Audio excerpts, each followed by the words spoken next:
అండి, welcome to our YouTube channel. ఇప్పుడైతే నేను పాస్తా క్రంచీ ఫ్రైస్ అయితే చేస్తున్నాను. చాలా ఈజీ అండి ప్రాసెస్. మీకైతే ఇప్పుడు ఆ ప్రాసెస్ ఏంటి అనేది చూపించేస్తాను. నేనైతే ఇక్కడ పాస్తాని ముందే బాయిల్ చేసి పెట్టేసుకున్నానండి. ఇలా బాయిల్ చేసేసి ఆయిల్ వేసి బాయిల్ చేసి అయితే పెట్టుకున్నాను. బాయిల్ చేసుకున్న పాస్తాలోకి ఇప్పుడైతే నేను కాస్త కార్న్ ఫ్లోర్ వేస్తున్నానండి. ఒక 3 టేబుల్ స్పూన్స్ అయితే కార్న్ ఫ్లోర్ వేస్తున్నాను. ఎక్కువ అవసరం లేదు. అలానే కొంచెం మిరియాల పొడి, అంతే అండి. దీన్ని కాస్త మిక్స్ చేసి పక్కన అయితే పెట్టేసుకుందాం. ఇలా ఆయిల్ అయితే వేడైపోయిందండి మనకు. ఇప్పుడు ఇవన్నీ మనం దీంట్లో వేసేసుకుందాము. బాగా కాస్త క్రంచీగా చేసుకోవాలండి.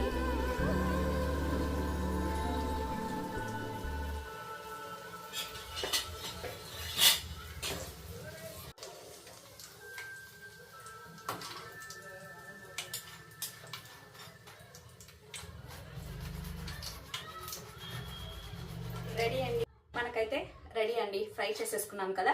దీంట్లో కొంచెం మనము pasta masala or else Maggi masala, ఉప్పు, కారం, లిటిల్ బిట్ పసుపు, ధనియాల పొడి వేసుకొని మిక్స్ చేసేసుకొని తింటే చాలా బాగుంటుందండి. ఇప్పుడైతే కొంచెం ఉప్పు అండి, ఎక్కువ అవసరం లేదండి. మనం ఏమి కర్రీ టైప్లో ఏం చేయం కదా, కనుక కొంచెం ఉప్పు, కారపొడి అండి, అది కూడా లిటిల్ బిట్టే, కొంచెమే వేస్తున్నాను.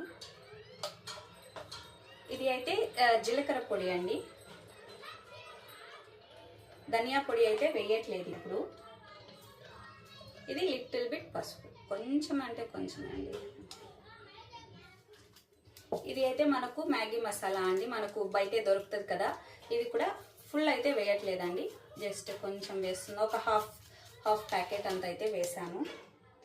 ఇంతే అండి, మనకు క్రంచీ క్రంచీ ఫ్రైస్ రెడీ. దీన్ని కాస్త ఇలా ఇలా ఇలా సారీ ఇలా వేసేసుకుంటే అయిపోతుందండి. తీసుకున్నారా? రెడీ అండి. చూడండి,